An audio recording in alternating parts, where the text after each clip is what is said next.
বলি? টাকা দে, টাকা দে, আমার টাকা না দিয়ে কিনে বলি? টাকা দে, টাকা দে না, আমার টাকা না দিয়ে কিনে বলি? টাকা দে। আজকে 2 মাস হয়ে গেছে, আমার টাকা না দিয়ে মরে গেলি, আমার টাকা কে দিবে? আজব তো, এই মানুষটা আমার ভাইয়ের কবর করে তাকে মারতেছে কেন? আমার ভাই এমন কি ভুল করছে? যাই তো বিষয়টা যাই দেখি। এই ভাই, কি সমস্যা আপনার? আপনি আমার ভাইয়ের কবর করে তাকে মারছেন কেন? আপনার ভাইকে কেন মারতেছি জানেন? আপনার ভাই আমার কাছ থেকে টাকা নিছে, আমার টাকা না দিয়ে আপনার ভাই মারা গেছে। ভাই বুঝলাম, আমার ভাই আপনার কাছ থেকে টাকা ধার নিয়েছে, সেটা পরিশোধ করেনি। সে সেই টাকা পরিশোধ করার আগেই মারা গিয়েছে। আপনি যাই বলেন না কেন, আপনার ভাই আমার কাছ থেকে টাকা নিছে, আমি একদম অসহায় হয়ে গেছি, আমি বাধ্য হয়ে কবর খুঁড়ে মারতেছি। ভাই, সেটা আপনি আমাদের কাছে বলতে পারতেন, অথবা আমাদের পরিবারের কাছে বলতে পারতেন।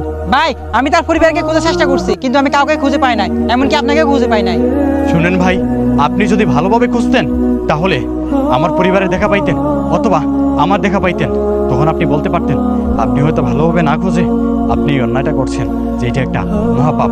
যাই হোক, আপনার টাকাটা আজকে বিকালেই আমার কাছ থেকে নিয়েন। আর আপনি যেই অন্যায় করেছেন সেটার জন্য আল্লাহর কাছে মাফ চাই। ঠিক আছে, আপনি আমার টাকাটা দিয়ে দিন, আর আমি যে অন্যায় করছি এটার জন্য আমি আল্লাহর কাছে ক্ষমা চেয়ে নিব। সবাই কমেন্ট বক্সে আইলে বালা লিখে যাবেন, আর মুসলিম হয়ে থাকলে সাবস্ক্রাইব করুন।